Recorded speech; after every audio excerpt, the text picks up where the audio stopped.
대강절, 대림절은 예수님을 기다리는 절기라고 했습니다. 성탄을 기다리기도 하지만 다시 오실 예수님을 기다리는 절기입니다. 우리 예수님 다시 만날 때 우리가 어떤 모습이어야 되는지를 오늘 본문 말씀이 또한 증거하고 있습니다. 마태복음 25장에는 세 개의 비유가 나오는데 예수님이 친히 말씀하신 비유입니다.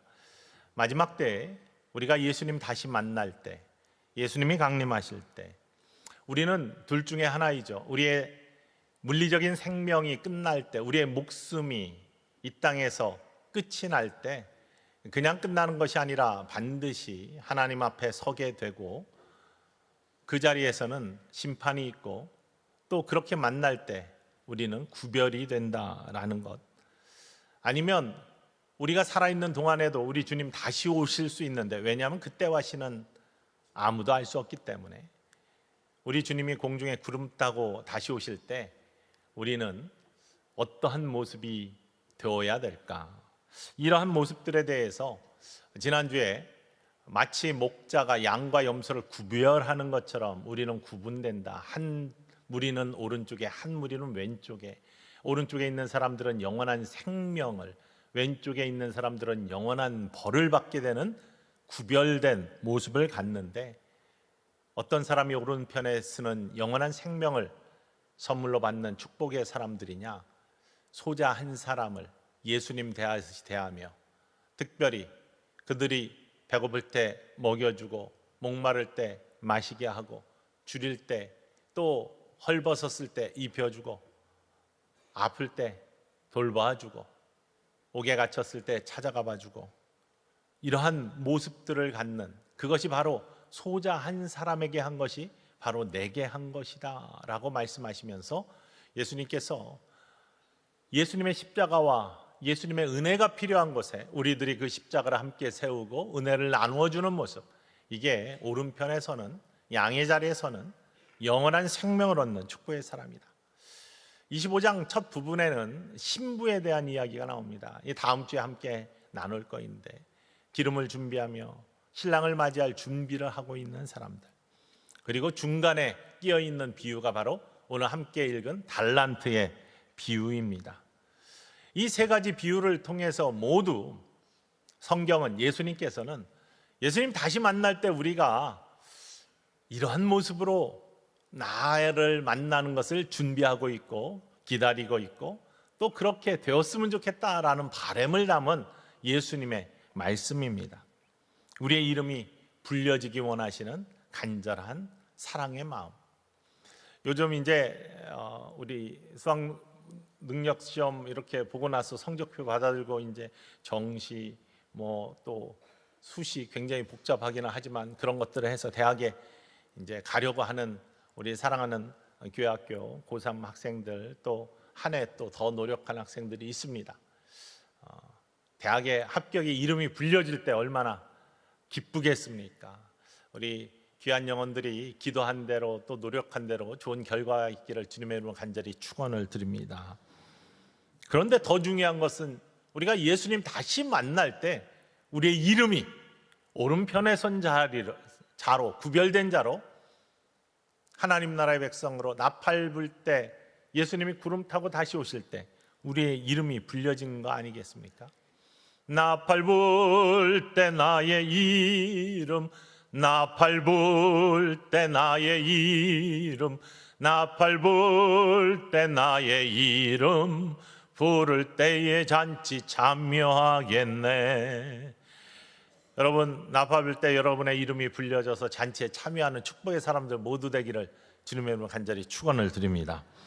오늘 달란트의 비유를 보면 어떤 자가, 종이 착하고 충성된 종아, 내가 잘하였도다, 적은 일에 충성하였으니 큰 걸 맡기겠다 하면서 주인의 즐거움에 내가 참여할지어다 라고 주인이 축복하면서 잔치에 참여하게 하는 사람인가에 대해서 오늘 달란트의 비유는 예수님께서 우리에게 친히 선포하고 계십니다.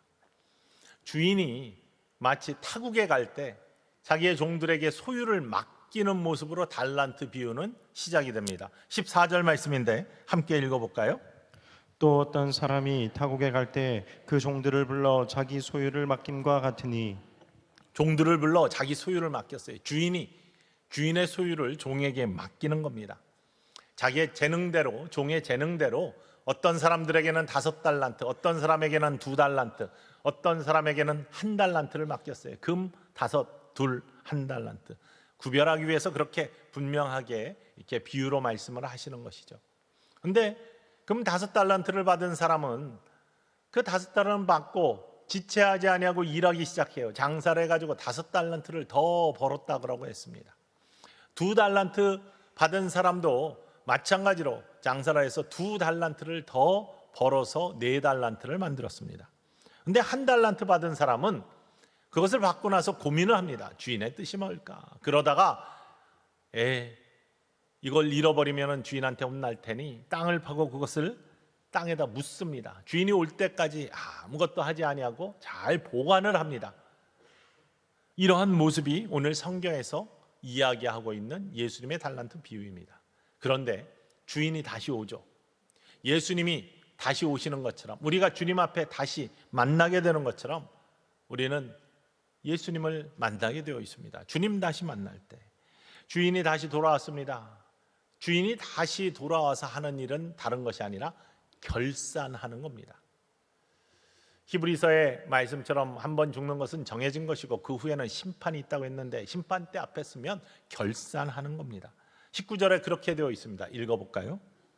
오랜 후에 그 종들의 주인이 돌아와 그들과 결산할세. 오랜 후에 주인이 돌아와서 종들과 결산을 합니다.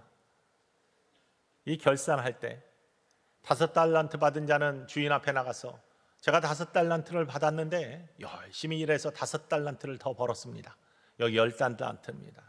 그렇게 결산할 때 잘하였도다.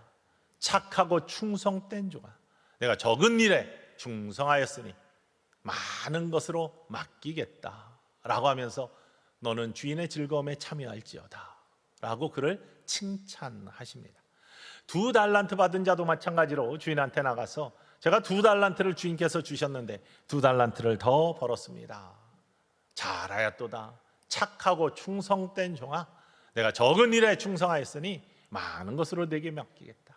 그리고 너는 주인의 즐거움에 참여할지어다. 마찬가지로 칭찬하십니다. 달란트 받은 자가 주인 앞에 나갑니다. 주님, 저는 주님의 뜻이 뭔지 잘 몰라가지고 일단은 그것을 잘 보관하였습니다. 그랬더니 주인이 화를 냅니다. 내가 나의 마음을 잘 몰랐구나. 그리고 내가 잘못하였구나. 악하고 게으른 종아 라고 말씀하시면서 그의 것을 빼앗습니다.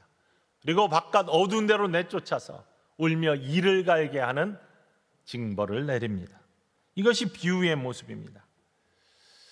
우리는 이 비유처럼 이제 이 비유에서는 주인이 떠나면서 종에게 무엇인가를 맡겼지만 하나님께서는 우리를 이 땅에 내어 보내주시면서 무엇인가를 맡깁니다. 당신의 일을 맡기십니다. 하나님의 사명을 맡겨주십니다. 사도 바울은 그래서 우리를 하나님 나라의 사신, 하나님 나라의 대사라고 표현을 합니다.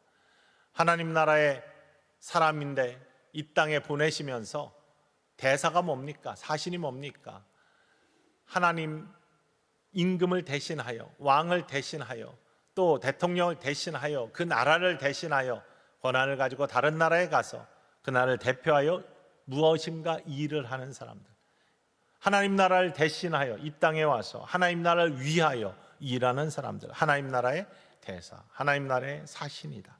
사도 바울의 자신을 향한 정체성 고백입니다. 우리가 하나님 예수 그리스도와 다시 만날 때 맡겨주신 거에 대해서 결산을 한다고 했습니다. 마찬가지로 우리도 하나님이 우리를 이 땅에 보내주시고 다시 부르셔서 만나주실 때, 아니면 예수님 다시 오실 때 만나주실 때 우리에게 맡긴 것에 대해서 결산을 한다는 이야기입니다. 주인께 받은 것, 우리의 인생의 모든 것은 다 주님께서 주신 것이고 하나님께서 맡겨주신 것이다 라는 의식을 갖고 사는 인생을 그래서 청지기 인생이라고 부르지 않습니까?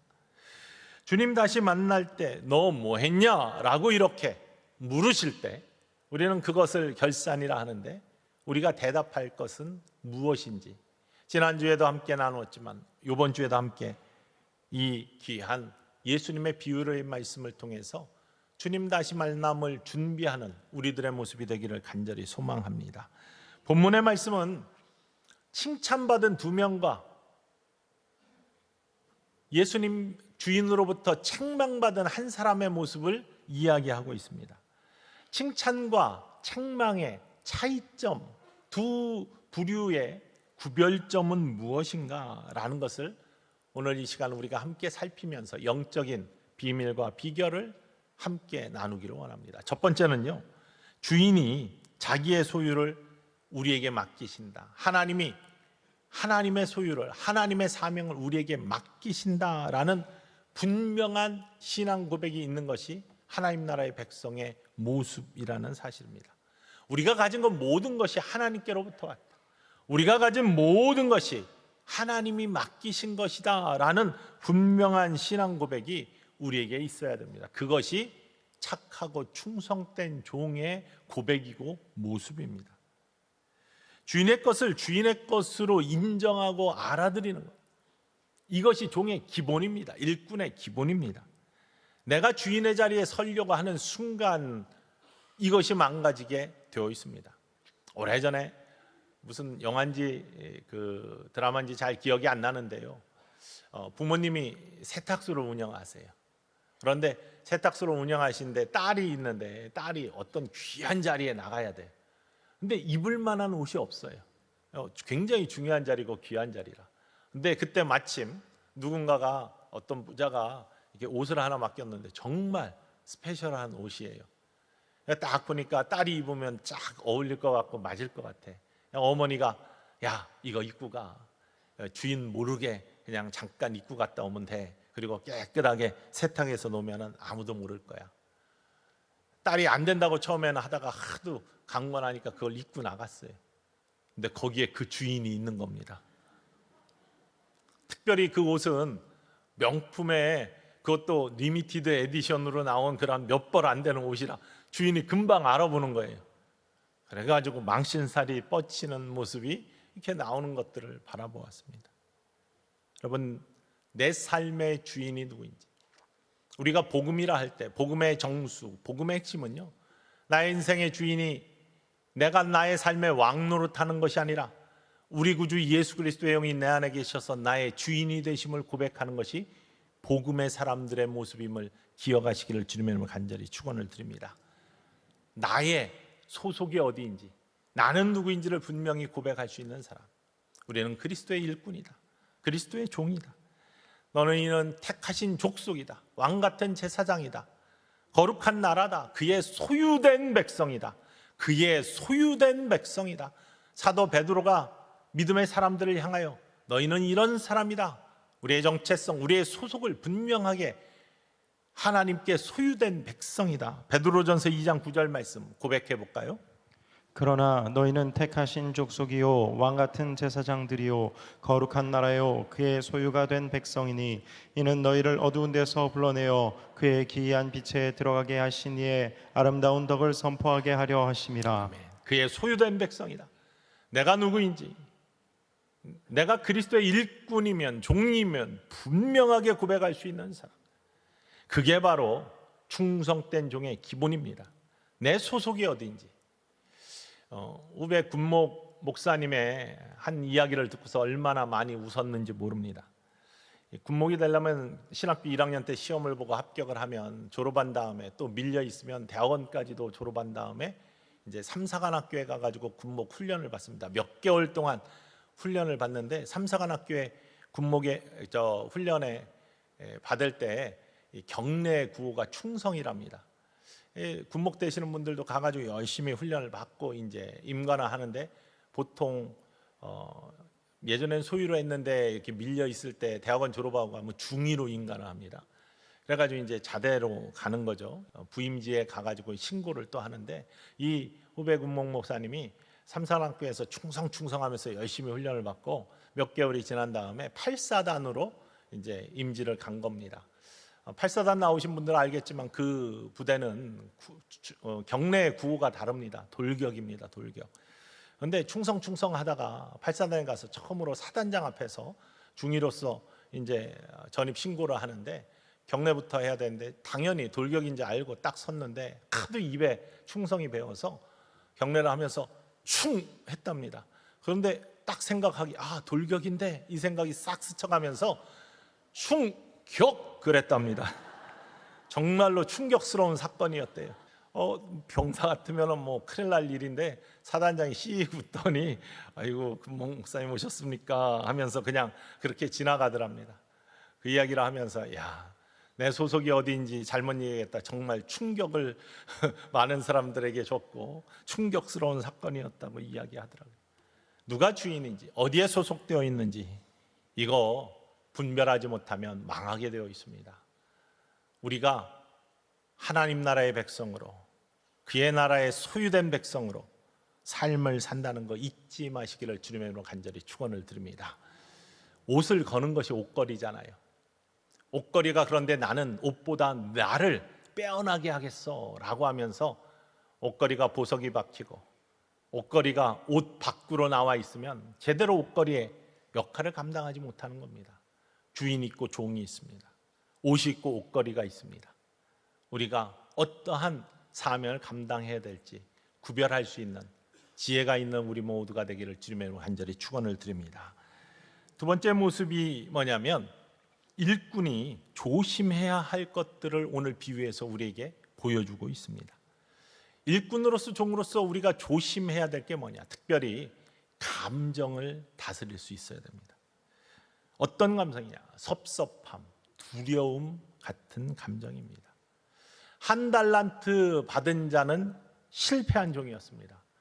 악하고 무익한 종이 되어버렸습니다. 이 실패한 종은 무엇에 실패했을 거예요? 물론 주인의 뜻을, 주인의 마음을 헤아리지 못한 것이 첫 번째입니다. 그러나 그 종에게 또 다른 면이 있는데 이 종은 마음을 다스리지 못했다라는 것을 우리가 바라볼 수 있습니다. 세상에도 마찬가지죠. 자기 역할을 감당하지 못하는, 특히 종의 역할을 감당하지 못하는 많은 부류들이 무엇에 실패하느냐? 이 마음 다스리는 것에 실패합니다. 섭섭함, 두려움. 누군가는 5달란트인데 왜 나는 1달란트인가? 내가 이렇게 초라한 인생인가? 왜 주인은 나를 알아주지 않는가? 왜 나는 이렇게 비교할 때 나에게는 이렇게 작은 것이 주어지는가? 이것이 섭섭함, 마음을 줄 수 있는 종이 실패하는 모습입니다. 사실 주인의 입장에서는요, 다 비슷비슷하게 준 겁니다. 여러분, 하나님의 크신 우주를 생각해 보십시오.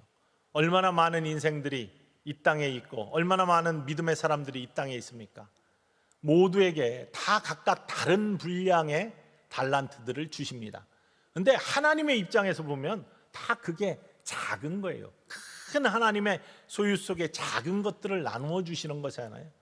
비행기 타고 하늘에 올라가면 땅에서 볼 때는 너무나 큰 건물이고 작은 건물이고 비교가 되지만 하늘에서 보면 다 성냥강만은 다 그만한 조그만 걸로 보이는 것처럼 하나님이 주실 때는 다 작은 거예요. 그래서 5달란트 준 자, 2달란트 준 자 칭찬하실 때도 다 적은 일에 충성하였으니, 주인이 그렇게 이야기합니다. 21절 읽어볼까요?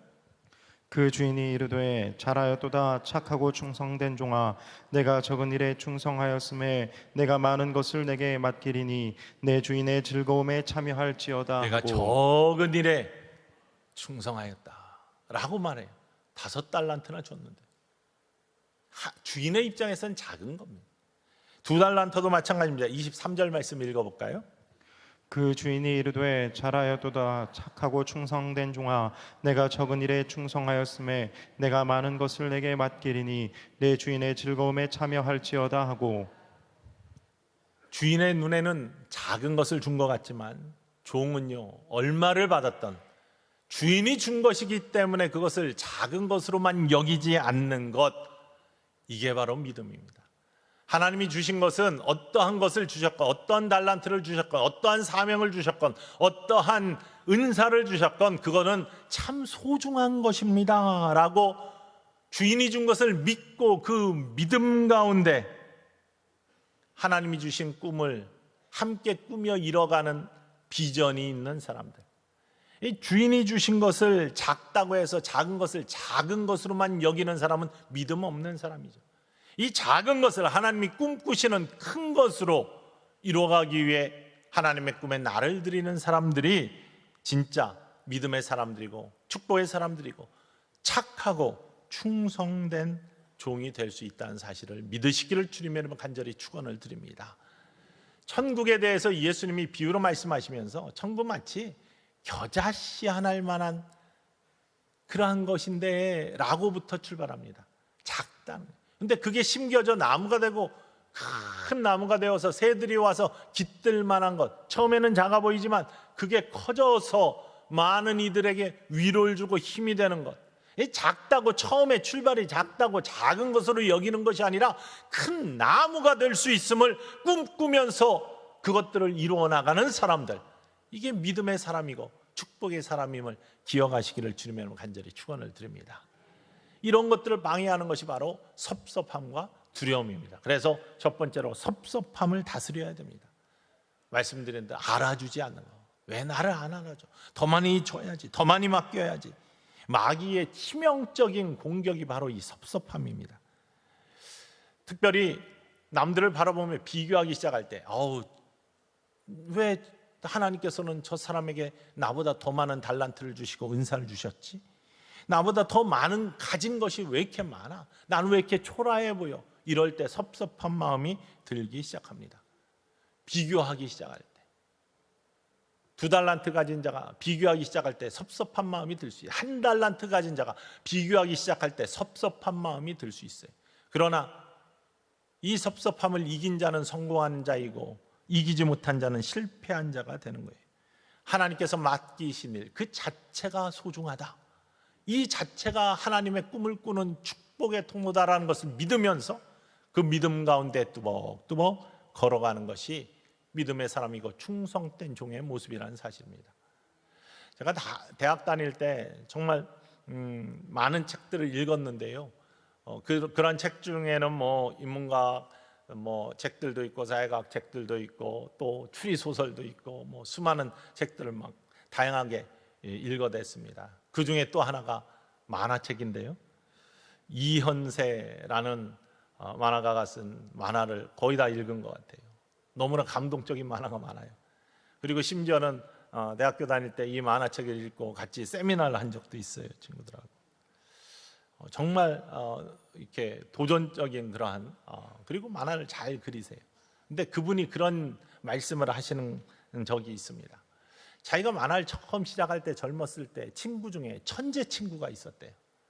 이 천재 친구는 자기는 열심히 노력해서 그리는데 어설프고 뭔가 만족스럽지 않은데, 이 친구는 자기가 만약에 5시간 걸으면 1시간만 쑥쑥쑥쑥 그리면 만화가 기가 막힌 그림이 나오고 내용이 나오고 이래서 모두가 천재다, 저런 달란트를, 저런 재능을 어떻게 가졌냐 막 다 부러워했대요. 비교하면서 저 친구는 정말 크게 될까, 나는 왜 이렇게 소라하지, 나는 왜 안 되지, 이러면서 자기 자신이 초라해지고 그러니까 자꾸 비애가 들고 실망이 들고 그러면서 이를 어쩌나 하면서 자꾸 초라해지는 자기의 모습을 가졌답니다. 그런데 그때마다 마음을 다 잡았대요. 다시 내가 내 만화를, 사랑하는 만화를 좀 잘 그려보자, 그러기 위해서는 한 장이라도 더 그려보자, 집중하면서 그리기 시작했대요. 남이 1장 그릴 때 나는 2장 그리자, 2장 그리자 하면서 정말로 열심히 집중력을 가지고, 그래서 그가 이야기할 때 인생에 필요한 것 집중력과 지구력이다. 그리고 몇 번 하다 마는 것이 아니라 끝까지 한번 해보자. 그는 1시간 하지만 나는 5시간 해도 만족스럽지 못하지만 만족될 때까지 1장의 그림이라도 더 그리자. 그리고 한 걸음이라도 더 뛰어보자. 이러면서 그냥 계속해서 만화를 그리면서 최선을 다했답니다. 그런데 시간이 지나고서 돌아보니까 그 천재 친구는 어디론가 없어져 버리고 자기는 자기가 꿈꾸었던 자리에 서 있더라, 이런 얘기를 해요.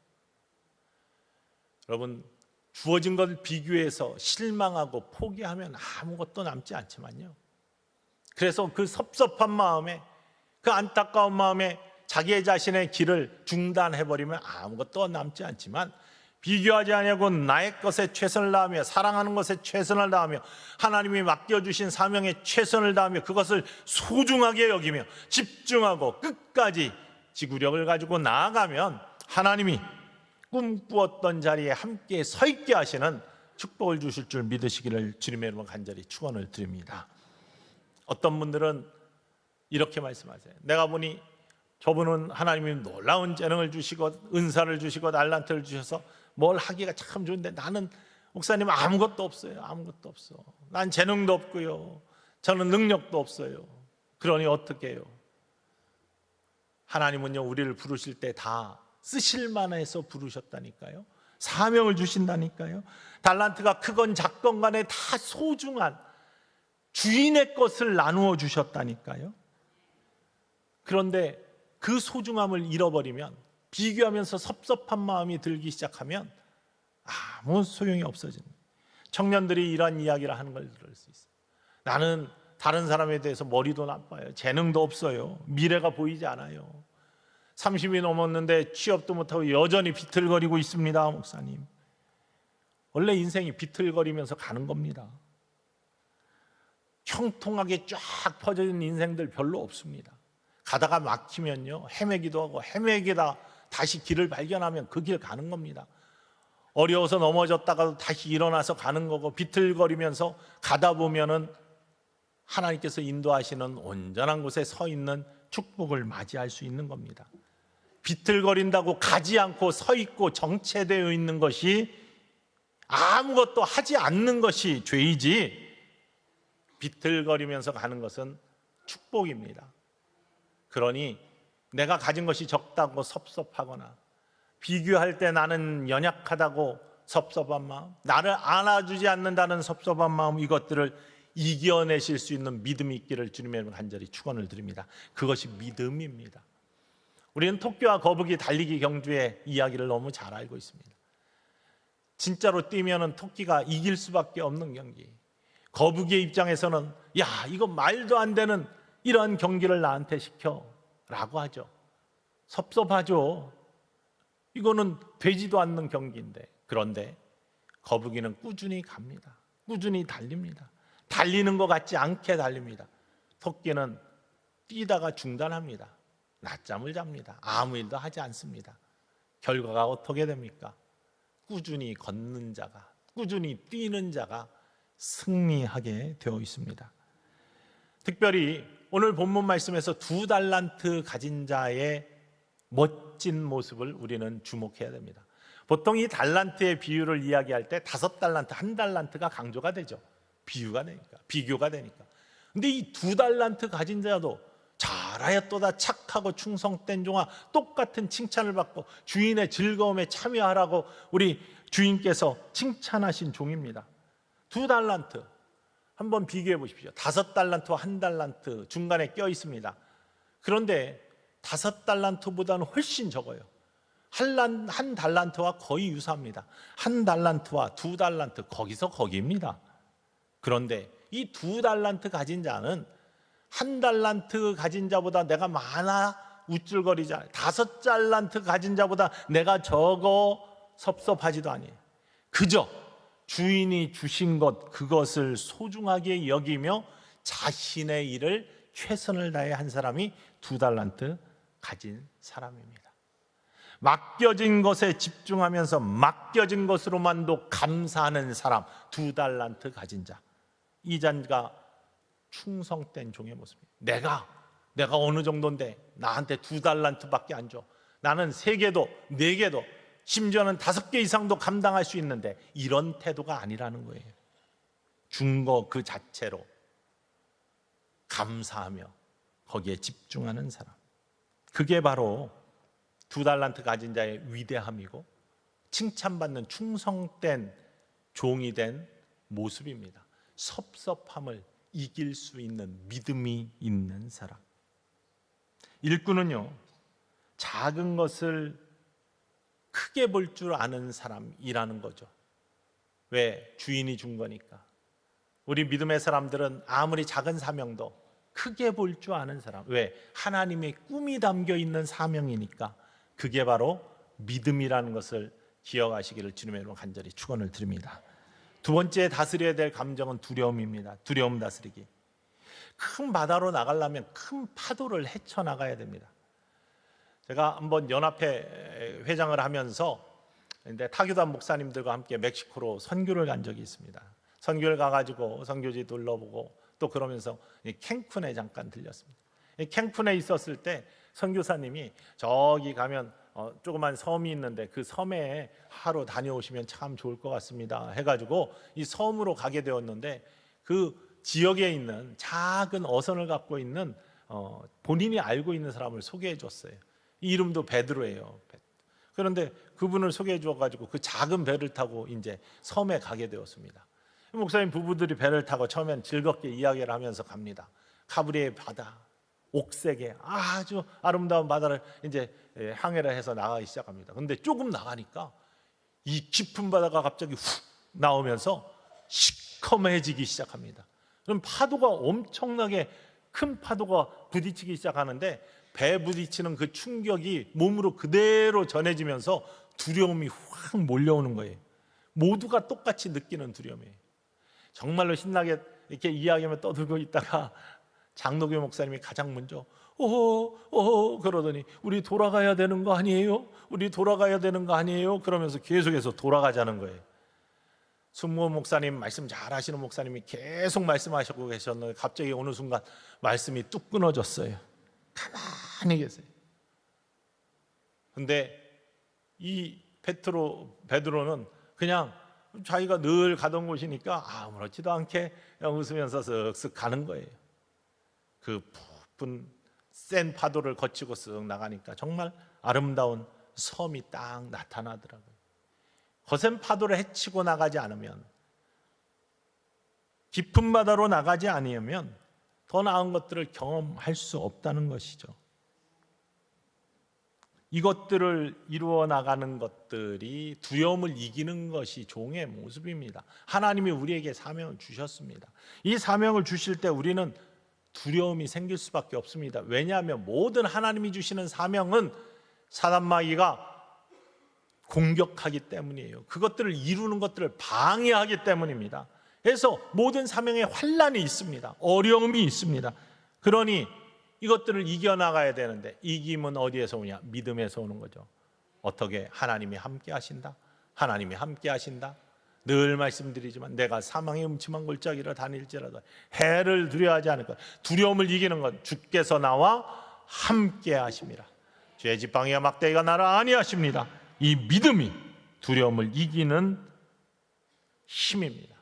두려움을 이기는 증거가 될 줄 믿으시기를 주님의 이름으로 간절히 축원을 드립니다.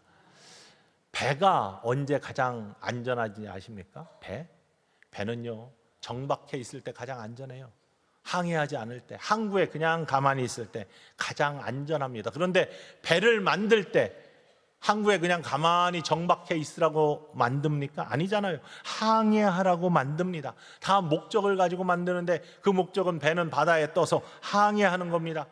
거친 파도라도 헤치면서 나아가고 암초를 피하면서 나아가 항해하며 그 배의 목적을 이루어가는 것이죠. 가만히 있는 배, 정박해 있는 배는요 두려움을 이기지 못하고 밖으로 나가면 파도가 있어, 암초가 있어. 두려움을 이기지 못하고 항구에 가만히 정박해 있는 배는 악하고 게으른 배입니다. 그런데요 배의 사명을 아는 거, 목적을 알고 아무리 거친 파도라도 헤치고 나아가는 배, 멋진 배 아닙니까? 우리에게 구원의 방주를 주셨어요. 우리 구원의 방주입니다. 정박해 있으면 안 되잖아요. 아무 일도 안 하고 있으면 안 되잖아요. 너희는 가서 모든 민족으로 제자를 삼아 아버지 아들과 성령의 이름으로 세례를 베풀고 내가 너희에게 분부한 모든 것을 가르쳐 지키게 하라.